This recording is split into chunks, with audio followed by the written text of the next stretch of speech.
የተከበራችሁና የተወደዳችሁ ተመልካቾቻችን ይህ የድሬዳዋ ቴሌቪዥን ነው። አሸዋ ሜዳ ነው።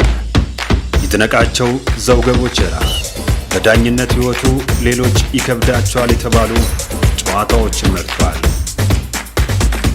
ከእድሜያቸው ውስጥ 43 ዓመቱን በስፖርት 40 ዓመቱን በእጅ ኳስ ስፖርት አሳልፈዋል።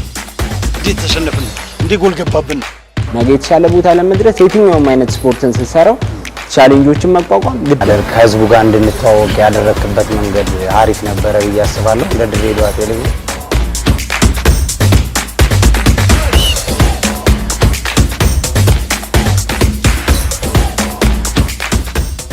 ሰላም ጤና ይስጥልን። የተከበራችሁና የተወደዳችሁ ተመልካቾቻችን እየተከታተላችሁት የምትገኙት ድሬዳዋ ቴሌቪዥን ነው። በድሬዳዋ ቴሌቪዥን ወደ እናንተ ከሚደርሱ ዝግጅቶች መካከል አንደኛው አሸዋ ሜዳ ነው። አሸዋ ሜዳ ዛሬ እንደተለመደው ከአንድ እንግዳ ጋር ቆይታ ያደርጋል። በተለይ ዛሬ ወደ ቅርጫት ኳስ ጎራ እንላለን። በድሬዳዋ አስተዳደር በጣም ተወዳጅ ከሆኑ ተዘውታሪ ከሆኑ ስፖርቶች መካከል አንደኛው ቅርጫት ኳስ እንደሆነ ይታወቃልና የቅርጫት ኳስ ደግሞ ወዳጅ አባት ከሚባሉ ሰዎች መካከል ከአንደኛው ጋር ቆይታ እናደርጋለን። ኢንስትራክተር ወንደሰን ፍስሐ የዛሬው እንግዳችን ናቸው። በሁለት ክፍል ከሳቸው ጋር ቆይታ እናደርጋለን። ቅርጫት ኳስን ዛሬ አበጥረን ከሳቸው ጋር አያይዘን እንጨዋወታለን። አብራችሁን ቆዩ። ጤና ይስጥልኝ። እንደምን ቆየ? ስላገኘው ደስ ብሎኛል። እሺ፣ አመሰግናለሁ። እንዳው ትንሽ ከውልደትና እድገትህን ጀምርና ጨዋታችንን እስቲ እንቀጥላለን። ውልደቴም እድገቴም ድሬዳዋ ነው። ያው እዚቹ ከዚራ ነው የተወለድኩት። ያደግኩትም እዚሁ ነው እና ያው ያሰለጠንኩ በመጀመሪያ መጫወት ነው። ከዛ ወደ አሰልጣኝነት ገባ። ከዛ ለትምህርት ወደ ውጭ ሄድኩኝ እና አንዱ ያለው ይሄ ነው። ሁለተኛ ሁለት ልጆች አሉኝ። አንደኛዋ ሰማሩ ወንደሰን ትባላለች። አሁን ማስተርሷን ይዛ ስራ ላይ ትገኛለች። አንዱ ደግሞ ሆላንድ ሀገር አብኔዘር ወንደሰን ይባላል እና ያው እሱም አሁን ስራ ላይ ነው ተመርቆ። ብዙ ነገሮችን እንጨዋወታለን። እንዳው ስለምናወራው ስለ ቅርጫት ኳስ ስፖርት ነውና ድሬዳዋ ላይ ቅርጫት ኳስ ሲነሳ ደግሞ ካንተ የበለጠ የሚያውቀው ያለ አይመስለኝም። የድሬዳዋና ቅርጫት ኳስን አውራኝ እስቲ ትንሽ። የድሬዳዋ ቅርጫት ኳስ ተጀመረ የሚባለው ያው በድሮ ጊዜ ነው ማለት አሁን ያለው የምድር ባቡር ቅርጫት ኳስ ሜዳ አሁን ለአገልግሎት ነው የሰጠው። በዛ ነው ዋናው የመጀመሪያው እና መጀመሪያ እንትን ያሉት ፈረንሳዮች ናቸው። ውድድር ነበር። ከዛ ደግሞ ወህከማ የሚባል አለ። አሁን መድን ድርጅት ህንጻ የሰራበት YMCA በሱ ነው ወጣቶችን ማፍራት ምናምን የተቻለው። ትልቁ ውድድርም የነበረው እዛ አካባቢ ነው እና ቅርጫት ኳስ የጀመረው ከሌላው በፊት ነው ማለት ግሪኮች ነበሩ፣ ጣሊያኖች ነበሩ፣ ብዙ ውጭ ዜጎች ማዞተር እንትን ይሉና ከላይ በመመስረት ጀምሩ በራሳቸውና ያ እድገት እየመጣ መጣ። ከዛ እነ YMCA ገቡ። ከዛ ነው ጋዴን አንበሳ አለማያ ሻኮሌጅ ያኔ ሀረርጌ ነው የሚባለውና በሀረርጌ ያሉት ክለቦች ናቸው። ከዛ ወደ ድሬዳዋ ስትመጣ ደግሞ YMCA ተቀይሮ ከነማ ሆነ። ከነማ የካቲት 66 አየር ኃይል ጨርቃ ጨርቅ እና ምድር ባቡር ብዙ ክለቦች ነበሩ የሚካሄዱት። ያ ነው እየተመሰረተ የመጣውና እየሄደ እያደገ መጣ። ብዙ ተጫዋቾች ነበሩ። ብዙም ለብሔራዊ ቡድን ያፈራ ክልል ነው ሐረርጌም ድሬዳዋም። በጣም የተስፋፋና ተወዳጅ ስፖርት የነበረ ነው። ታሪካዊ ነገሮችም ያሉት ናቸው። ዋናው እንደነገርኩ ከየትኛውም አካባቢ የቀደመ ነው። አሁንም አገልግሎት ያሰጥ ሜዳውን በጣም ስለማተኩርበት ነው። ለምሳሌ እኔ ከትምህርት ቤት በኋላ ያንን ሜዳ ነው ማቀው የምድር ባቡር ነው። አዎ ይሄ ከ40 ዓመት በላይ ነው። አሁን ስታስበው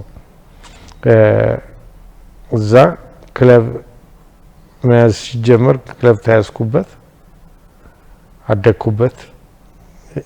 ከዛ እኔ የሄድኩት ወደ ብሔራዊ ውትድርና ስለነበረ ምድር ጦር ተጫወትኩኝ።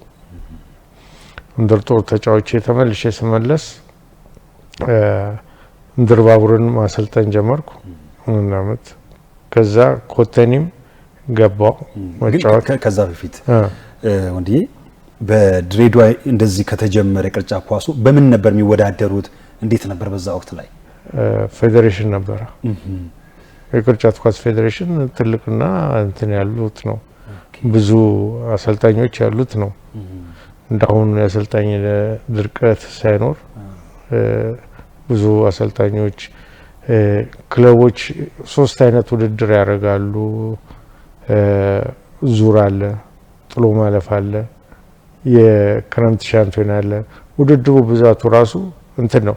ምድር ባቡር ለምን እንደሆነ ታውቃለህ? ምድር ባቡር በማታ ነው ውድድሩ የሚደረገውና አብዛኛው ህብረተሰብ መጥቶ የምታየው ሜዳ ሞልቶ ነው።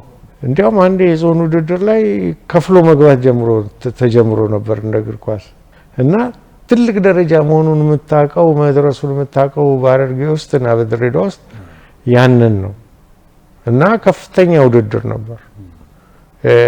ያኔ የክለቦች ማጣሪያ አልነበረም። እንደ ክፍለ ሀገር ነው የምትሄደው እና ክፍለ ሀገር ውድድሮች አሉ። በዞን ይካሄዳል፣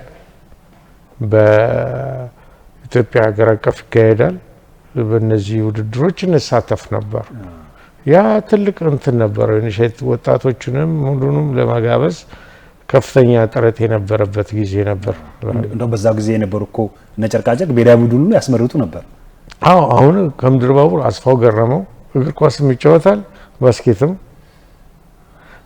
አብርሃም ዘውዴ አለማያ ኮሌጅ፣ ኃይሉ ፋቻ የኦጋዴን አንበሳ፣ ነጋሽ ከኦጋዴን አንበሳ፣ እኔም በእጩነት ብዙ ጊዜ ሄጄ ያው ልጅም ስለነበርኩ እንትን እንዲባል ነበር ተመርጠህ እንትን የምትልበት ነገር አለው። ውጭ ባልሄድ በውድድር ያ ነገር ነው እንትን ያለው እና አምራች ነበር።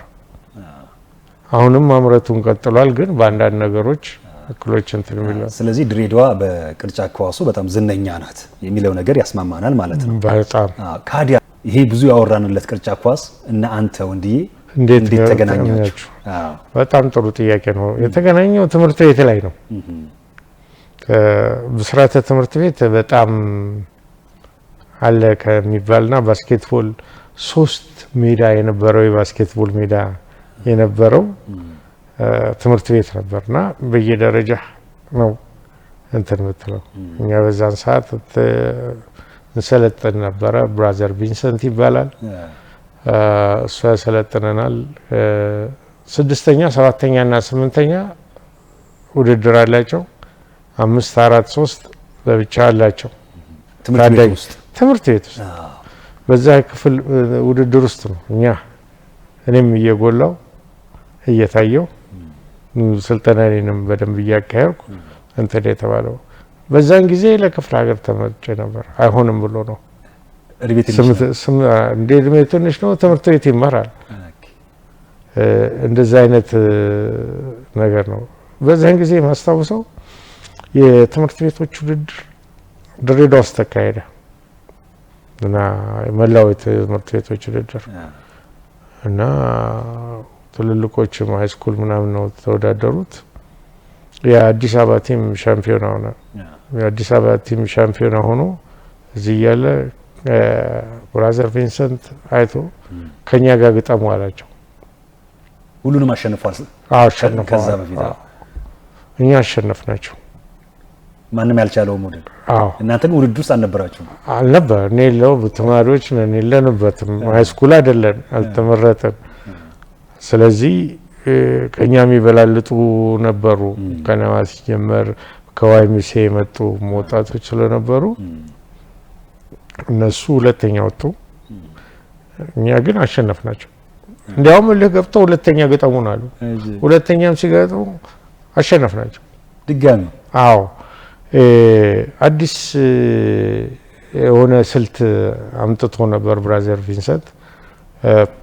እግር ኳስ አሁን ፕሬሲንግ ይሉታል፣ እኛ ደግሞ ማንቶማን እንለዋለን። ፕሬስ አድርገህ ማንቶማን አለ። እሱን የተጠቀምነው በሱ ዘዴ አሸነፍናቸው እና ስንትን እስኪሉ እስካብዱ ድረስ ነው። እና ያ እንትን ታሪክ አለ። ከዛ ነው በሚቀጥለው አመት ሃይ ስኩል ስገባ አይ ወደ ከነማ መግባት አለበት ተብዬ ከነማ የገባሁት 1973 ያውኑ ድሬዳዋ ከተማ የድሮ የካቲት 66 ያ ከነማ ነው የሚባለው፣ ግን የካቲት 60 ያኔ የአቤት ስም እንዲጠቀስ ስለሚፈልግ በከነማ ድሬዳዋ ከነማ የካቲት 66 ይባል ነበር።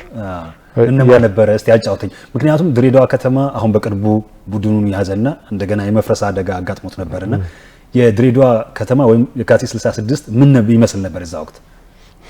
ኃይለኛ ቡድን ነው። የሀረርጌ ሻምፒዮና ነው። ብዙ ተጫዋቾች ነበሩ።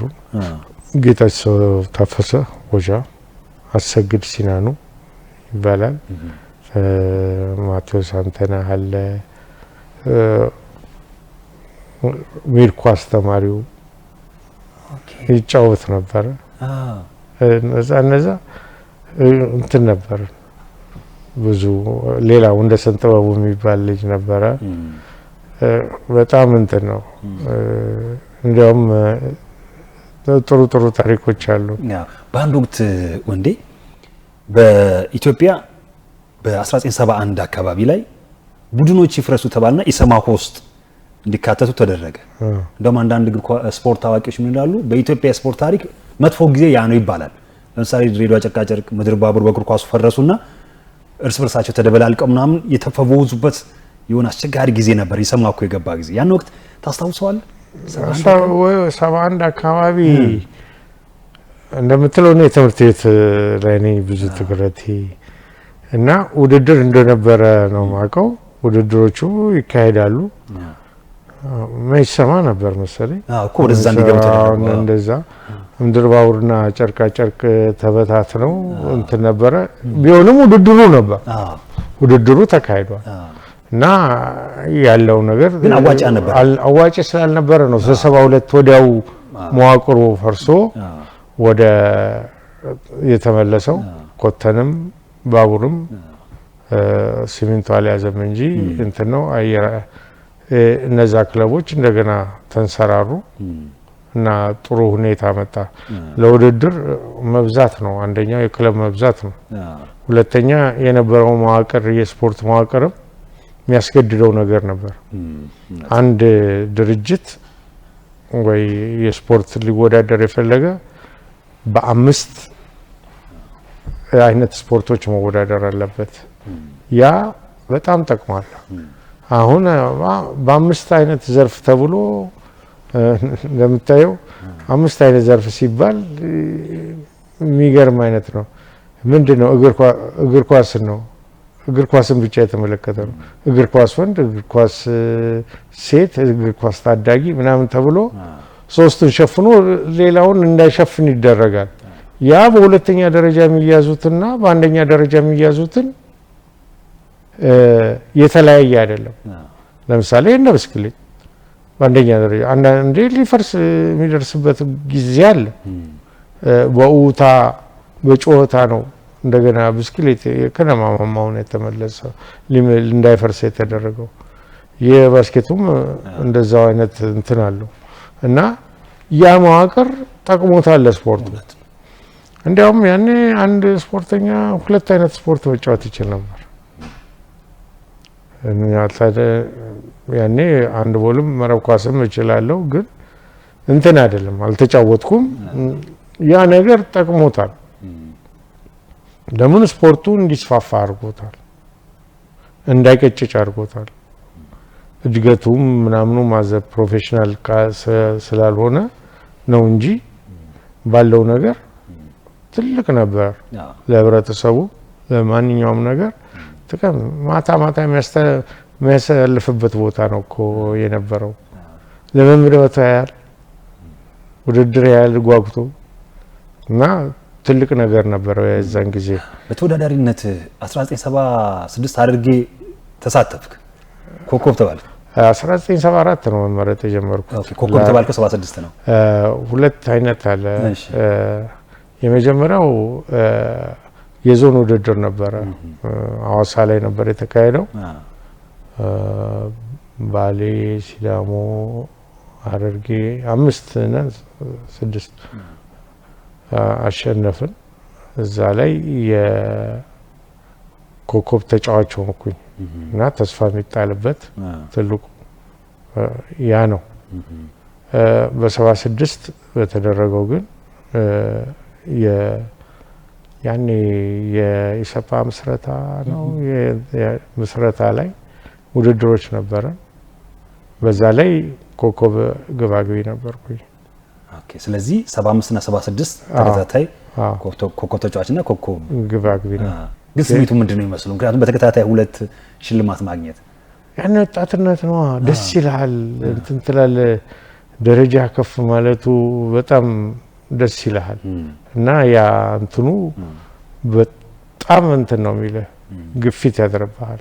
እኔ ትምህርት ቤትም ስለነበርን በጣም እንትን ነው የሚለው ያን ነው ደስታው። ለሌላም ይካፈላል እናንተ ብቻ አይደለም። ከዛ የመጀመሪያ ክለብህ ምድር ባቡር፣ ከዛ ጨርቃጨርቅ ነው የገባው። ከዛ በኋላ ምድር ጦር ነው ብሔራዊ ውትድርና ሄድኩና ተመርጬ ነበረ። እዚህ በነበረው የብሔራዊ ውትድርና እንትን ስፖርተኛ ሄድም ነበር ከነማ። እሺ ግን እኔ በግድ እንድወሰድ በተለያዩ ምክንያቶች ምልህ በማረባ በቀበሌ ሊቀመንበርና ምክትል ሊቀመንበር ቂም ብሔራዊ ውትድርና እንሂድ ተደረገ እና መጥፎ ጊዜ ነበር። ያኔ ሞራልህን የሚነካ እንትን ነው። ትልቅ ቦታ ደርሳለሁ ብለህ የምታስብበት ጊዜ ነበረ እና እንትን ነው የምትለው ሞራልህ በጣም የሚነካበት ጊዜ ነው። ምን ብሎ አስወሰዱ? እናቴ ትንሽ ሆቴል ነበራት። የሀብታም ልጅ አይሄድም የድሃ ልጅ ይሄዳል ተብሎ። እሺ አንተ የሀብታም ልጅ ነህ? አዎ። እንዲያውም ሰው ሜዲካል ሲወስድ እኔ ሜዲካል አልወሰድኩም ይጥሉታል ብሎ እነ ጆቫኒ ባርባኖ ሞከሩልኝ።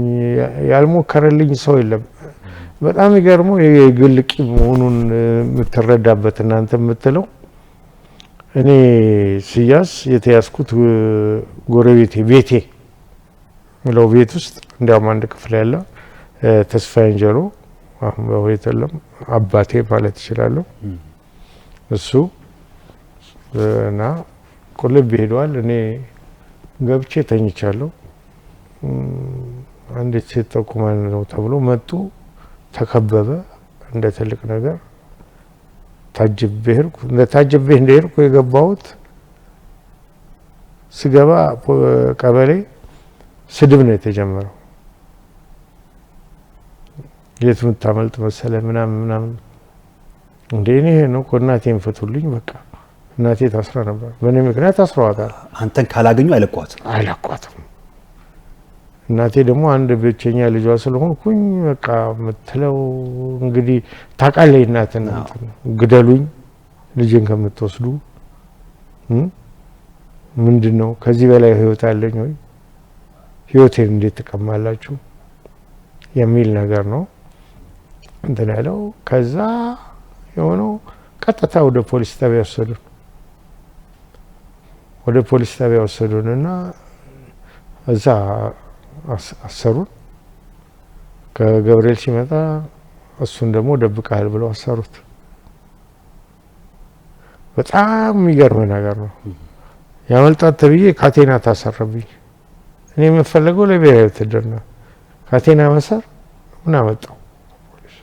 ጉልበተኛ ምናምን ነበርክ? ይሄን አይደለም እንትን ነው ጉልበተኝነት ሳይሆን እንደውም እኔ ጉልበተኝነቴን እንትን መጫወታ ሜዳ ላይ ነው እንጂ ከዛ ወዲህ ይሄ የማውራት ነገር ነው። ስፖርተኛ ነው። ስፖርተኛ ከሆነ ጉልበተኛ ነው። ስለዚህ እንትን ነው። ከዛ ፍርድ ቤት ቀረበ። ፍርድ ቤት ሳይሆን ደነገጡ። ክሱ ምን ይላል? ጅቡቲ ሊጠፋ አስቡ ያስረው። ዳኛው አየና ምንድነው የምታወራው? ጅቡቲ ሊጠፋ አስቡ። ከጅቡቲ ነው ያስከው እንዴ ያለው? ሐሳቡን ቤት አወቃለው እንትን አለ። ሌሎቹ እነሱ ምን አገባቸው? እናት ጎረቤት፣ ማንም ሰው እኮ ጎረቤት ይገባል። ድሬዳዋ ማንም ሰው፣ ይሄ ደግሞ እንዳባቱ የሚያው ቤት ነው፣ ቤቱ ነው። እኛም እናውቃለን። ፍቷቸው ተባለ። ሁሉም ጎረቤቴን ፈቱት። እኔና እናቴን በገንዘብ ታወጣለች በሌላ በኩል ስላሰቡ አሰሩ።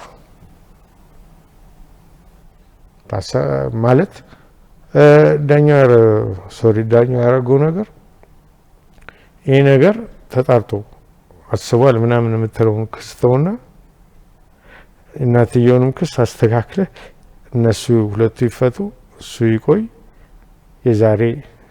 የዛሬ ሳምንት ይዛቸው ቀረባል። የዛሬ ሳምንት ከቀረብን መፈታቴ ነው። ለምን ውሰዱት ነው የሚባለው። ዘመቻ እንትኖቹ የሚሄዱት ሄደዋል፣ እኔ ቀርቻለሁ። ያ ነገር ነው የሆነው እና በጣም ነው። ከዛ ምንም አላረጉ። እሑድ ከሰዓት በኋላ ሊኬድ እሑድ ጧት መጡ። እንትን ተባለ። እዚህ ምድር ባቡር ውስጥ ነበር የሚሰበሰበው። ወደዛ ወሰዱኝ። ወደዛ ሲወስዱኝ የከነማ ሰዎች ነበሩ። ማነው ኮሎኔል ማነው አስፍቴ የሚባሉ ነበር የብሔራዊ ውትድርና ኃላፊ። ለሳቸው እየተነገረ ሳለ የቀበሌ ምክር መንበር መጣ። እሱን ከመለሳችሁት የሰፓ ማዕከላዊ ኮሚቴ አባል ነበር እንታያለን ብለዋል። እንደሄድ አደረገ። ምንም አይሆንም ብለው እሳቸው እንደርኩ ካምፑስ ተና ያስረከቡኝ ተጫዋች ነው ብሎ እና ኦኬ የረሳሁት ተጫዋችነትን አለ እና እዛ ባሌ ውስጥ ብሔራዊ ውትድርና እያለን እቺ የአውራጃዎች የወረዳዎች ጨዋታ ነበር እና እዛ እንድንጫወት ተደረገ። በቃ ሻምፒዮና ሆነን አበዱ እንትናሉ ደስ አላቸው።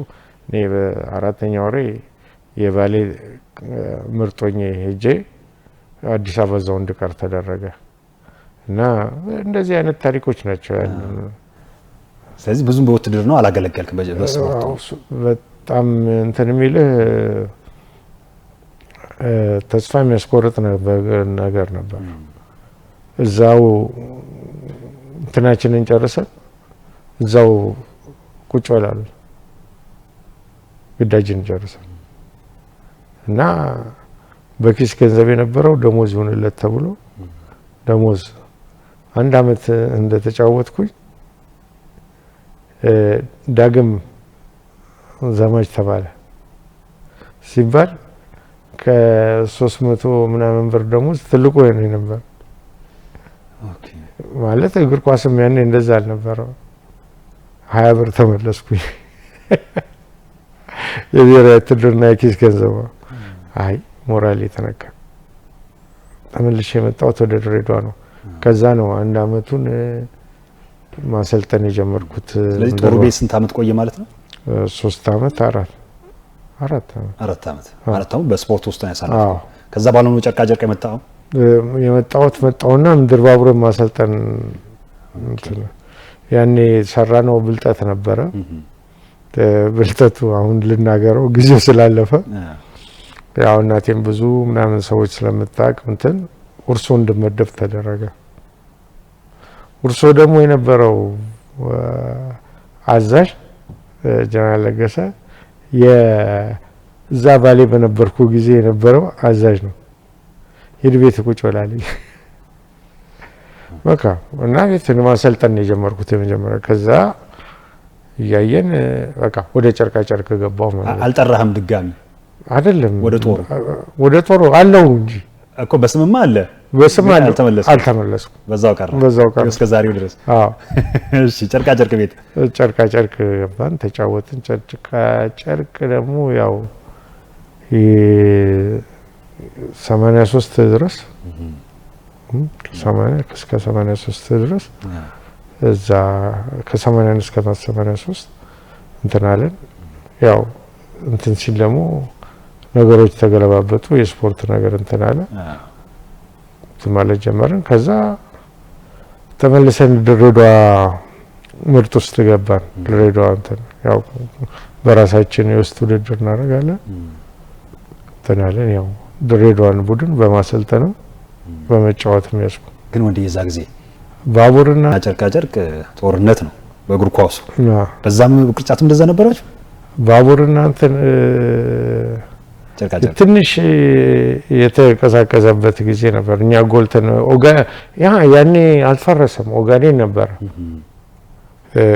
ክፍለ ሀገሩ ሳይበተን ኦጋዴን ምናምን ነበር ነው ባቡርና ኮተኒ ዛ ጊዜ በቅርጫ ኳሱ አይፎካከሩም ኮተኒ ከፍተኛ ደረጃ ላይ ነበር ኦኬ በኋላ ማን ግን ቀድሞ የተመሰረተው ባቡር ነው መጀመሪያ በቅርጫ ኳሱ ኮተኒ ከዛ በኋላ ነው እንደውም የኪስ ገንዘብ ማግኘት የጀመረው ነው ኮተኒ ነው 80 ብር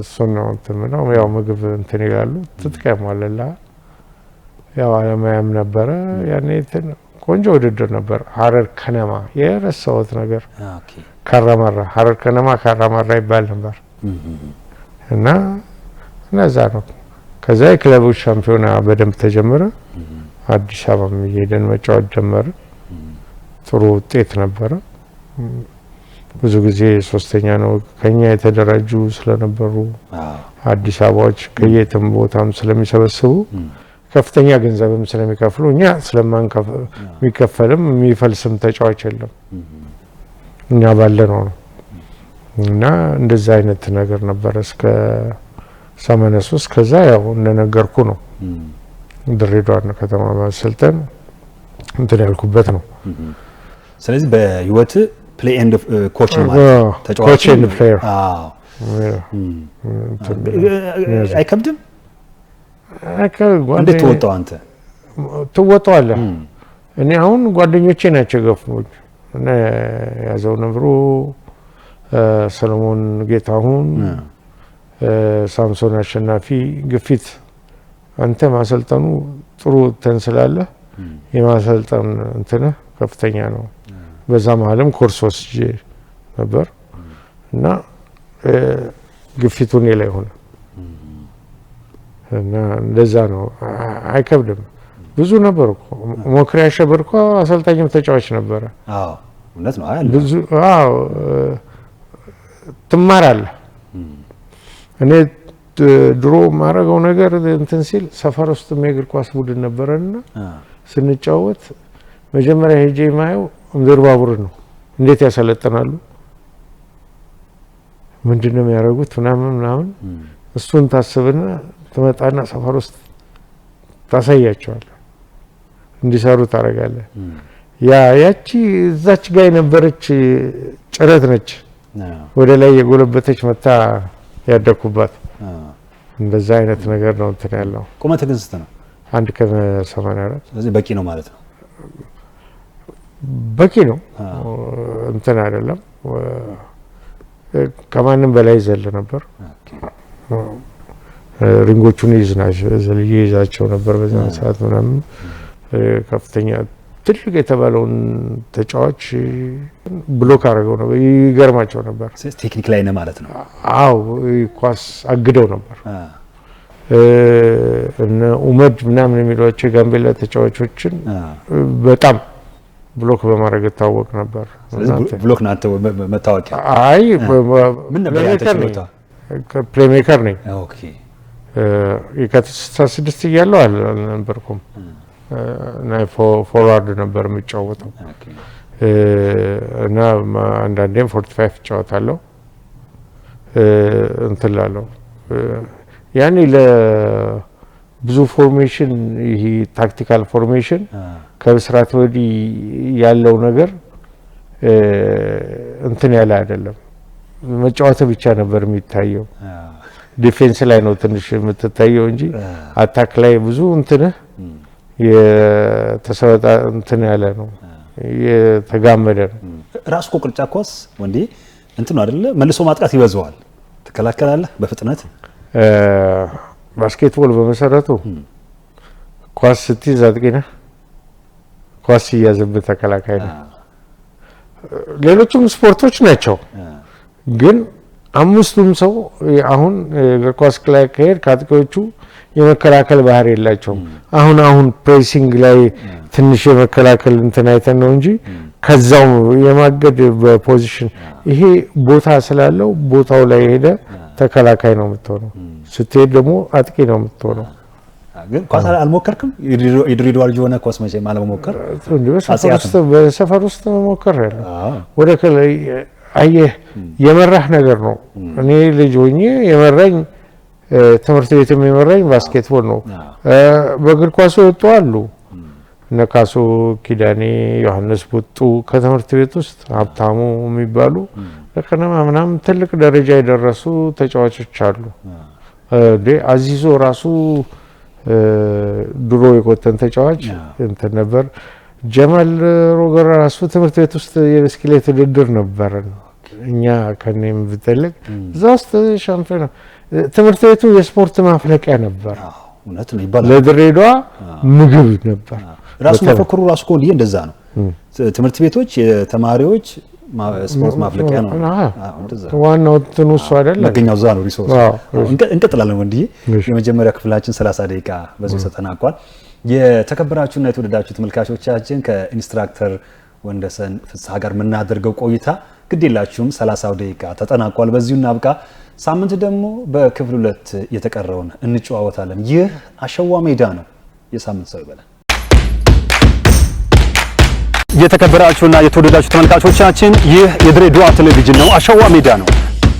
ይድነቃቸው ዘውገ ቦቸራ በዳኝነት ህይወቱ ሌሎች ይከብዳቸዋል የተባሉ ጨዋታዎችን መርጧል።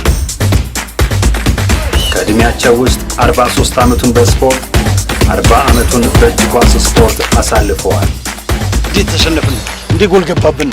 ነገ የተሻለ ቦታ ለመድረስ የትኛውም አይነት ስፖርትን ስትሰራው ቻሌንጆችን መቋቋም ከህዝቡ ጋር እንድንተዋወቅ ያደረክበት መንገድ አሪፍ ነበረ ብዬ አስባለሁ። ለድሬዳዋ ቴሌቪዥን